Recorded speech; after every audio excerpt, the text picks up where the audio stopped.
A bello, beautiful morning to all of you. Yay! So, hindi ko alam ang keynote speaker pa lang ako. Sabi ko lang kay Sheila, can I do a 1-minute message? So, this is gonna be the shortest keynote speak.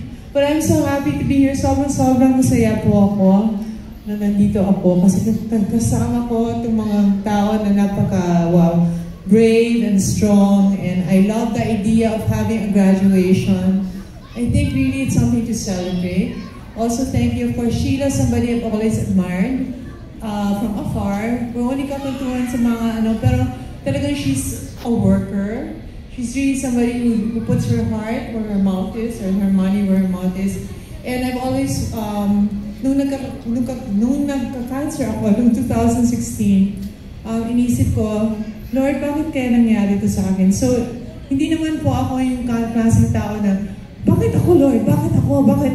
Mabait naman ako, hindi naman ako ganun. I always believe na pag may nangyayari sa buhay natin, kinakausap tayo ng Diyos. And lagi ko sinasabi kay Hayden na sa umpisa, gusto ng Diyos, if He wants you to learn something, He will throw a little pebble, tapos dapat matuto na po kayo. Tapos kung hindi ka pa matututo, mas malaki na yung stone, rock, mas gano'n na kalaki. Dapat matuto ka na. Kung hindi ka pa rin natututo, mas malaki na. Bigla na lang naging building na. And that's really what happened to me in 2016 when I got breast cancer. So when I never thought na magkaka-breast cancer ako kasi napaka-healthy ko pong tao. Hindi po ako naninigarilyo, hindi ako umiinom. Araw-araw po nag-workout ako. And so parang very healthy lifestyle. So inisip ko, Lord, pag nangyari ito sa akin, siguro you're trying to tell me something na hindi pa ako natututo. And and I think the lesson that I learned there was, that I have to be of service to people and to bless people also because He has blessed me. Kaya ang problema lang, kung minsan hindi mo alam kung kanino ka mag-aano ng tulong kasi kung minsan pumupunta ba talaga yung pera sa tamang lugar. And when Sheila approached me, sabi ko, oh my God, finally somebody na sigurado ako na lahat ng itutulong ko na pera pupunta sa right place. Anyway, to tell you a little short story of my cancer journey. Yes, Sheila, thank you. Na-diagnose ako, doktor ako, pero I don't know if you're like me, pero in denial. Kaya lang ako pumunta sa doktor ng breast. Ay, dahil ganito nakalaki yung lumalabas sa shirt ko. Sabi ng parang tennis ball, sabi na, ano nangyayari sa'yo? Kasi lagi ko sinasabi, ay, cyst lang yan, ganyan. Kasi I think doctors are the worst patients because we know plenty explanations that can explain away something na seryoso na. Anyway, pumunta po ako sa doktor dito, tapos pumunta kami sa isang doctor sa Switzerland, supposedly magaling sa cancer. Ang sinabi po niya sa akin, 2 taon ka na lang mabubuhay. 3rd stage cancer ka na, napakalaki po ng tumor ko, 5/7. So sabi niya, yung treatment is going to be horrible.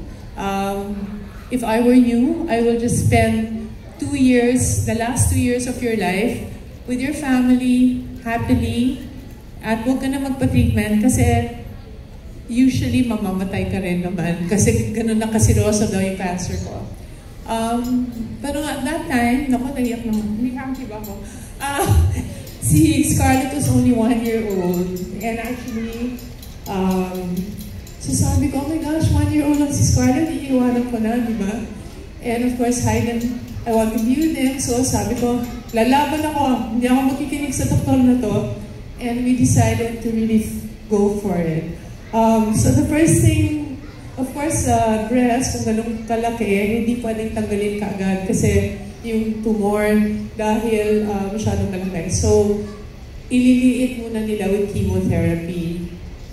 So yung chemotherapy ko, may pagkamalakas. So of course, dinaanan ko lahat ng mga simptoma ng side effects ng chemo. I did 6 cycles. And ang una noon, of course, you feel sick, you vomit, you're nauseous, you feel weak. And never naman ako naging weak sa buhay ko, napaka-strong ko. So, hirap na hirap ako. And ang pinaka-worst, dahil doktor po ako ng beauty, nalagas lahat ng buhok ko and ang pangit ko. At saka yung balat ko parang naging color green. Ano mo yun? Hindi ko alam, siguro dahil yung chemo napaka-strong na sa dugo ko, I really, parang yung color ko nag-iba. And I thought baka never na babalik sa dati. And then, nagpa-surgery po ako, and then, nagpa-radiation. Yung radiation naman nakakasunog, di ba? So, iitim naman yung balat mo sa labas. And sabi ko, ano ba to? Parang gusto mo, I'm sure a lot of you at some point, gusto niyo na umiyak o mag-give up, pero you really want to fight for your loved ones. So, yan, tinuloy ko yung at salamat naman sa Diyos. And salamat din sa mga doktor, sa mga gamot na bago. I'm still here with you 9 years later. So, I think I really salute you because you're not, at least ako medyo matanda na, but a lot of the people I met earlier are children. And I'm sure it's harder, you don't even, parang mas mahirap para sa isang bata dumaan ng journey na ganito. So I was really so happy. Tingnan mo, nandito ako, as Oshi imagine, napaka-excited ko to congratulate you for being so brave, to congratulate the parents for being so wonderful in supporting. You know, but cancer is a lonely journey kasi kahit nandiyan ang pamilya mo, talagang ang kinakapitan ko talaga ay ang Diyos. Kasi you know, I remember before, nanonood ako ng layo na kwento ko. Nanonood ako ng Manny Pacquiao, lagi kami nanonood ng mga fights ni Manny. Suppose, ang dami namin mga Pinoy, lagi namin chini-cheer si Manny. Pero siya lang ang umakyat sa ring, at siya lang binugbog sa ring. Kahit nandiyan kami with all support and everything, hindi naman kami natatamaan. And that's what I compare cancer to. Yes, your family will be there to love you, to support you and everything, but in the end, the only person who can really be with you is Jesus Christ because He is in you, right? So, that's why but I also got, I think the best blessing ay naging super close ako kay Jesus. Kung naging kaibigan, hindi lang yung malayo, pero naging malapit siya sa akin. So, I think that is the lesson I learned. Ano pa bang nakalimutan ko dito? Anyway, I just want to leave you with a message. Sabi ko sa inyo short. Number 1, always be so grateful. Lagi tayong magbigay ng pasalamat. Tama ba yan? Dahil we have been given a second chance in life.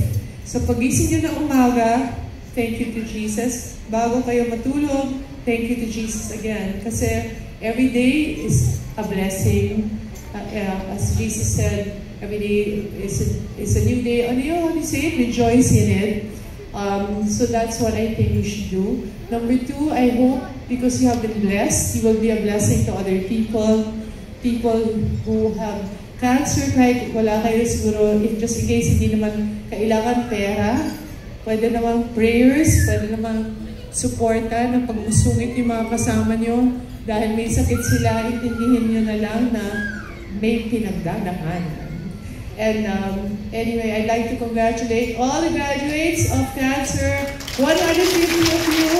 I'm so happy we are all classmates in this school of life. Please live the rest of your life with be blessed every day and always close to the Lord. Thank you so much.